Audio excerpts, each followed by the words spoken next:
রাজসভায় আমাদের অপমানটা দেখলে? হ্যাঁ, সে তো দেখলাম মন্ত্রী মশাই। আমি তো বুঝতেই পারছি না যে গোপাল মহারাজকে কি মধু খাইয়েছে যে মহারাজ যে অন্ধ। আরে আমরা যেন মহারাজের কাছে ফেল না, কিছু একটা করতেই হবে। আমার মাথাটা গরম হয়ে যাচ্ছে। গোপালের মতন রাজসভার ময়লাকে যতক্ষণ না ফেলা যাচ্ছে ততক্ষণ আমার মাথা জ্বলন্ত কয়লা হয়েই জ্বলবে। পণ্ডিত মশাইয়ের মাথায় একটা বুদ্ধি আছে মন্ত্রী মশাই। আপনি যদি সেই অনুযায়ী উঁচির কাজ করেন তাহলে বেটা গোপালের কপালে দুর্গতির সীমা থাকবে না। এই কি বুদ্ধি, কি বুদ্ধি? আপনি বরং এই ব্যাপারে পণ্ডিত মশাইয়ের সাথে একবার আলোচনা করে নিন। আমি চলি, কেমন? আমি চলি। হ্যাঁ হ্যাঁ, এসো এসো এসো এসো।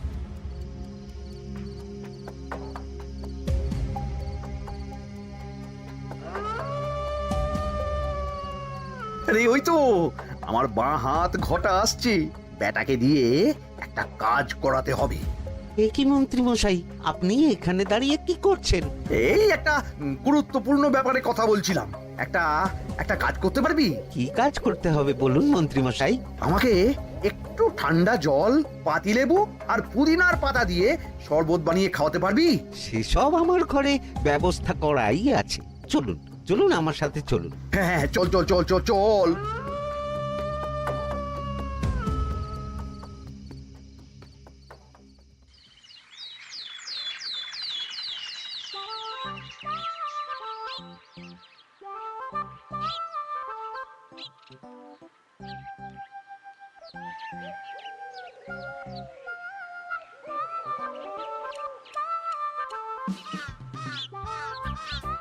কি ব্যাপার পণ্ডিত, এত গুম মেরে আছো কেন? সকাল সকাল গিন্নি খুব বকেছেন মনে হচ্ছে। গিন্নির বাক্য সুধায় কান ভরে গেছে, আর কিছুই কানে ঢুকছে না। আরে দাঁড়াও দাঁড়াও পণ্ডিত, দাঁড়াও জ্যোতিষী। পণ্ডিত তো আমার কথা শুনতেই পেল না মনে হচ্ছে। তুমি তো দূর থেকে বলেছ, আমি তো বলেছি পাশ থেকে, তাতেও শুনতে পাইনি। কানের পোকা হলো নাকি? কি গো পণ্ডিত, ব্যাপার কি? কেমন বুঝছো? এ তো ভয়ানক কর্ণকোষ্ঠবদ্ধতার লক্ষণ। তুমি কচু বুঝেছো? আমার হয়েছে কর্ণগোপাল, তোমাদেরও হতো, কিন্তু তোমাদের দোকান কাটা বলে হয়নি। তুমি আমাদের অপমান করছো। তোমাদের অপমান বোধ থাকলে কোনো শব্দই কানে ঢুকতো না, শুধু একটাই শব্দ কানে বাজতো, গোপাল গোপাল গোপাল। এবারে রাজসভায় কিভাবে হেনস্থা হতে হলো মনে নেই?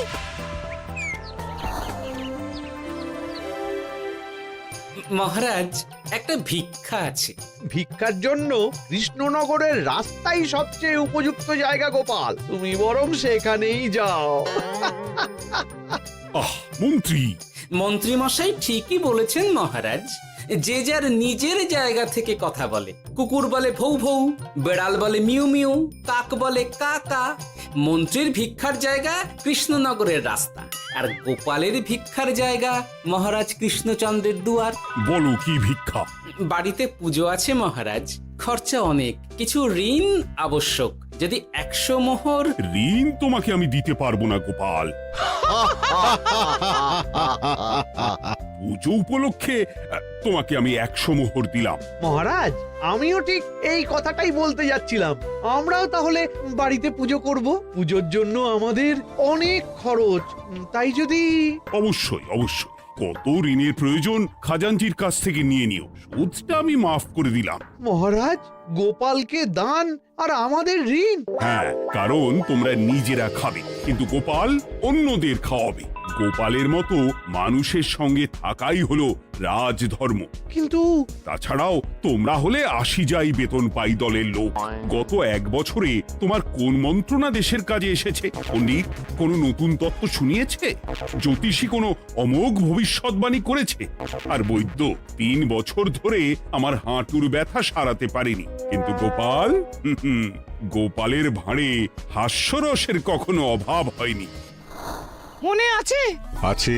কিন্তু করার তো কিছু নেই। আছে। কিছু ভেবেছো নাকি পণ্ডিত? তোমাদের তোমাদের মনে আছে মহারাজ মোহর দেওয়ার পর গোপাল সেদিন বলেছিল, কি গোপাল, খুশি তো? মহারাজ, আপনি আমাকে এক মুঠো ধুলো দিলেও আমি খুশি। সেই ধুলো মুঠোই আমি সোনা মুঠো করে ফেলবো। মনে নেই আবার? একটু ঝেড়ে কাশো তো দেখি পণ্ডিত, কি ভেবেছো? যা হবে দেখতেই পাবে।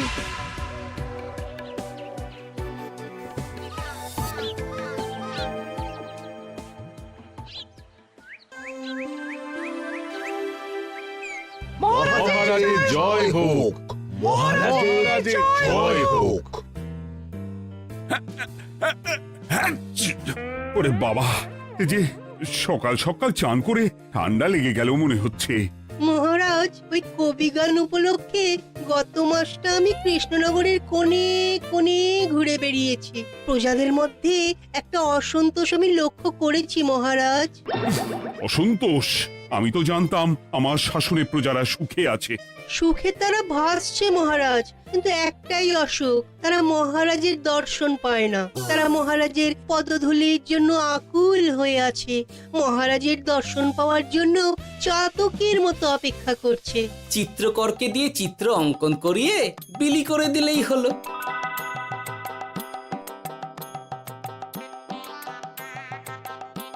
খুব ধুলো হয়েছে মহারাজ, কিন্তু এত ধুলো।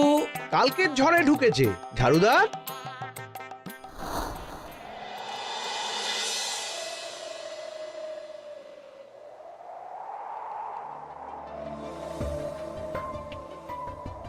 এই সুযোগ, রাজসভা ফাঁকা, এমন ঝড় যে পেয়াদারাও বাইরে নেই। কাজটা সেরে ফেল, বুঝলি? কিরে, কাজটা কর।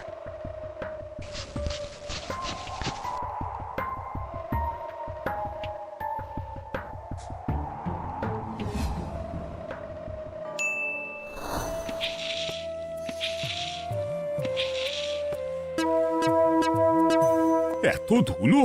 উফ, মহারাজ, কাল ঝড়টা বড় সাংঘাতিক হয়েছিল। তা বটে। আচ্ছা গোপাল, তুমি বলেছিলে মহারাজ তোমাকে এক মুঠো ধুলো দিলেও সেটা সোনা হয়ে যাবে। এখনো সেই কথাই বলছি। মন থেকে বলেছিলে না মহারাজকে তেল দেবার জন্য? তেল দেওয়ার দায়িত্বটা তো আপনি নিজের কাঁধেই নিয়ে ফেলেছেন।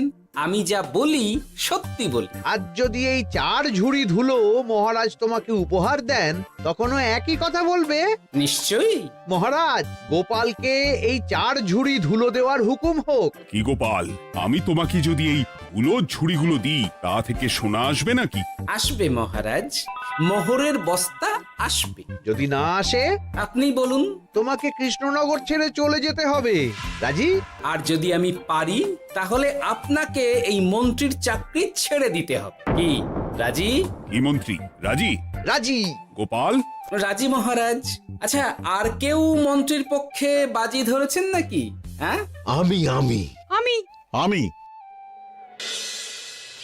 ও গোপাল এবার যে মরণ কুয়োতে ঝাঁপিয়েছে, সেখান থেকে আর উঠে আসতে পারবে না। পুরো থেকে মোহরের বস্তা আসবে। এ হচ্ছে গোপালের উন্মাদ রোগের শুরু। দেমাক দেমাক, মহারাজের পিঠ চাপড়ানি পেয়ে পেয়ে গোপাল ভেবেছে যে ও সব কিছু করতে পারে। এবার শুধু সেই দিনটার অপেক্ষা, যেদিন গোপালকে উল্টো গাধায় চড়িয়ে কৃষ্ণনগর থেকে বার করে দেব।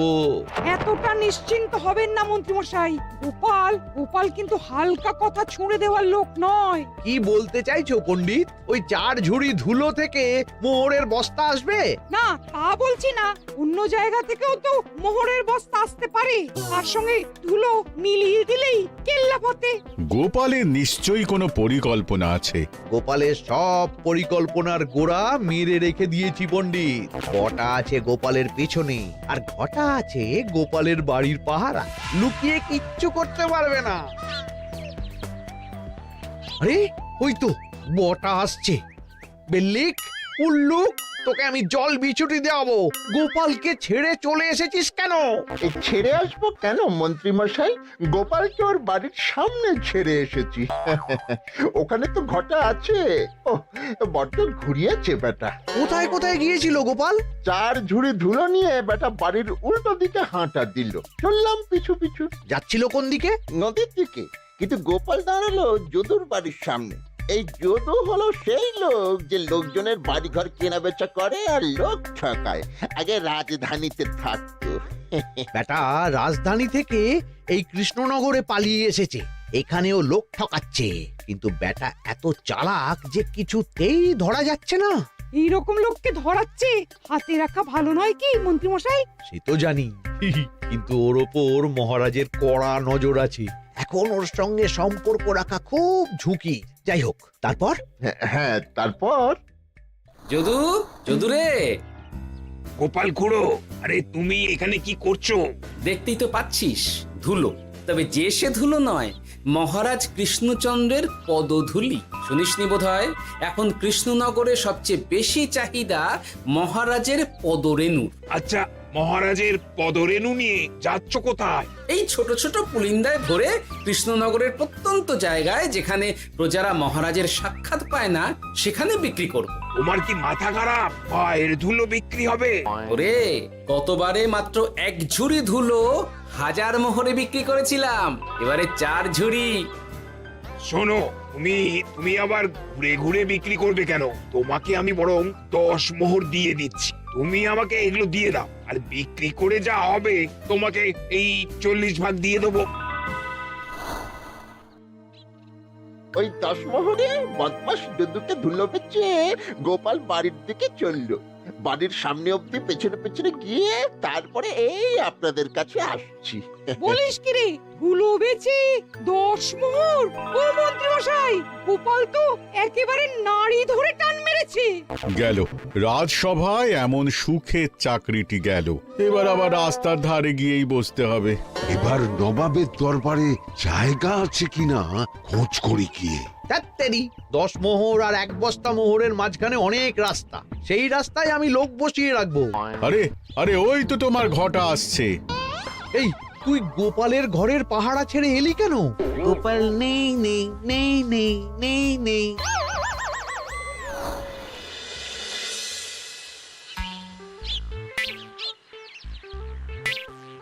আরে, ভয় পেলি নাকি? না না না না না, ভয় পাবো কেন? শোন, তোকে পেয়ে আমার খুব ভালো হলো বুঝলি। তোকে আমার একটা কাজ করতে হবে। বলো বলো। আসলে বুঝলি, আমার না গিন্নিকে নিয়ে তার বাপের বাড়ি যাওয়ার কথা ছিল, কিন্তু হঠাৎ বিশেষ কাজে আমাকে খামবাজে চলে যেতে হচ্ছে। এখন আমি গিয়ে গিন্নিকে বললে বুঝতেই পারছিস কুরুক্ষেত্র হয়ে যাবে একেবারে। তাই আমি কাউকে খুঁজছিলাম যে আমার বাইরে যাওয়ার খবরটা আমার গিন্নিকে গিয়ে দেবে। তুই পারবি বাবা ঘটা? ওরে বাবা, আরে আরে আরে, ভয় পাস না, তোকে গিয়ে মুখে কিছু বলতে হবে না। এই নে, এই চিঠিটা আমার বউকে দিবি।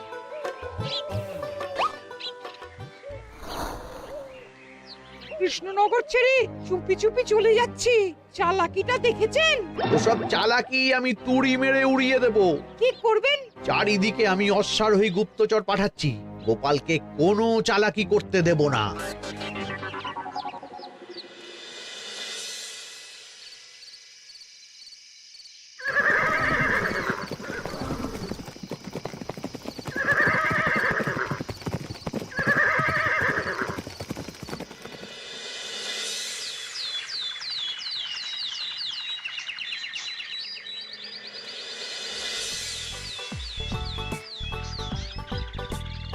অং বং পিং পং।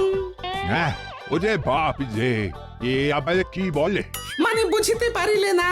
অং বং পিং পং অর্থাৎ আইসো আমার নিকট বিদেশি জাদু শরবত আছে। ইহাতে তৃষ্ণা নিবারিত হয়, শক্তি বৃদ্ধি হয়, ঘুম ভালো হয়, সম্পর্কের উন্নতি হয়, জামা কাপড় ফর্সা হয়, তু শব্দ না করে সকাল সকাল কষ্ট পরিষ্কার হয়, মূল্য মাত্র 1 মোহর। বোঝো, ওইটুকু অং বঙ্গের মধ্যে এত কিছু? ঠিক আছে, তা দাও দেখি। আপাতত টেস্টটা তো মিটু, বাকিগুলো পরে বোঝা যাবে।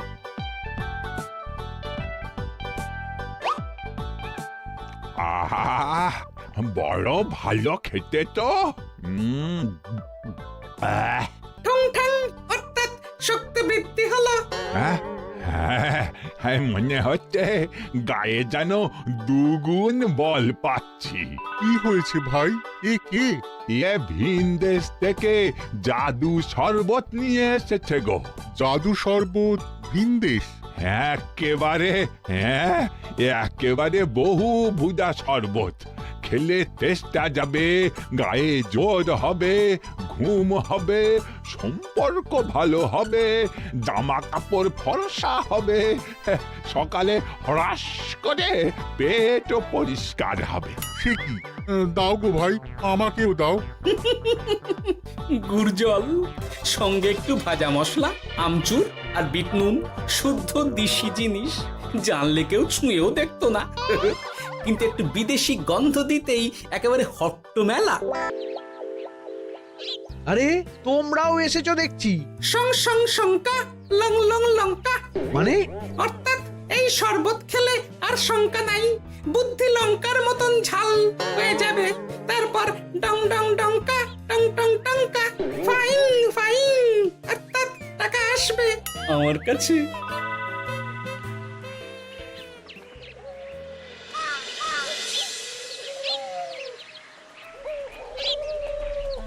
ঝপ ঝপ ঝপাং, ভট ভট ফটাং। অর্থাৎ উহাকে দৌড়িয়েছ কেন? বেটা জোচ্চোর অনেককে ঠকিয়েছে। অনেক দিন থেকে তককে তককে ছিলাম। এবার এই ধুলো নিয়ে মহারাজের পায়ের ধুলো বলে বিক্রি করছিল। একটা বেনামি চিঠিতে খবর পেয়ে বেটাকে ধরেছি। ব্যাং ব্যাং বিগ ব্যাং। অর্থাৎ বাহ বাহ বাহ বাহ। বেনামি চিঠিটা আমি দিয়েছিলাম বাবু। বাবা যদু, তুমি সেই রাজধানী থেকে কৃষ্ণনগর অবধি মানুষকে অনেক খোল খাইয়েছো। তুমি এতদিন ঘুঘু দেখে এসেছিলে বাবা, এবার গোপাল নামক ফাঁদটা দেখলে। কতবার বলবো, এইসব ধুলো আমি গোপালের কাছ থেকে কিনেছি। যা বলার ওই বিচারের সময় মহারাজকে বলবি। চল চল চল চল চল।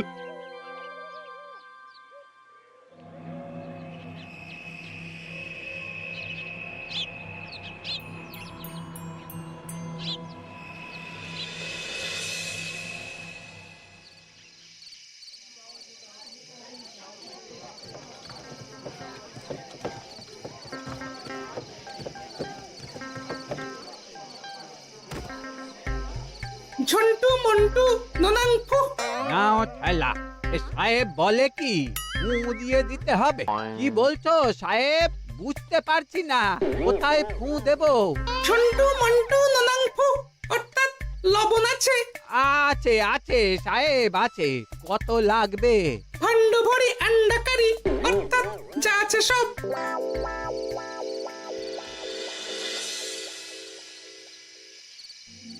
ব্যাস, মোটামুটি আশেপাশে সব দোকানের নুন এখন আমার জিম্মায়। এবার আসল মজা শুরু হবে।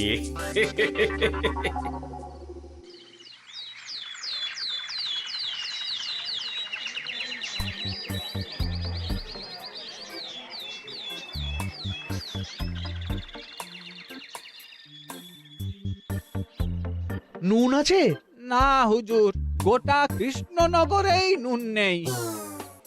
ওই দেখো, পুরো রাজসভাই বাজারে জড়ো হয়েছে। শান্তামনা, শান্টু মন্টু। এ আবার কি বলছে রে বাবা? শান্তামনা, শান্টু মন্টু। অর্থাৎ জনগণ শ্রবণ করুন। নান্টু কান্টু, নুন কিনিবেন আন্টু আন্টু। আসুন আসুন। আমার আমার এক সের নুন লাগবে। শান্টু, অবশ্যই 100 লবণ 10 মোহর। এক সের 10 মোহর? 10 মোহর লইবেন না লইবেন না? না, নেব না। উত্তম উত্তম, গান্ডা পিণ্ডে ঢিসুম ঢিসুম। অর্থাৎ তাহা হইলে নুনের বদলে গৃহিণীর প্রহার ভক্ষণ করুন। আমাকে এক সের নুন দিন। আমাকেও আমাকেও। নুন ছাড়া বাড়ি ফিরলে গিন্নি ঘর ছাড়া করবে আমাকে। শুনলাম কৃষ্ণনগর থেকে নুন উধাও। আছে মহারাজ, আছে। কৃষ্ণনগরের সব লবণ আমার নিকটে আছে। 110 মোহর। এত দাম? দাম তো হবেই মহারাজ। লবণ ছাড়া রান্না কেমন হবে ভাবিয়া দেখুন। ঠিকই বলেছ। রাজপাকশালেও তো রান্না বসেনি। 100 সেরের মতন রাজপ্রাসাদে পাঠিয়ে দাও। 1000 মোহর দিয়ে দাও।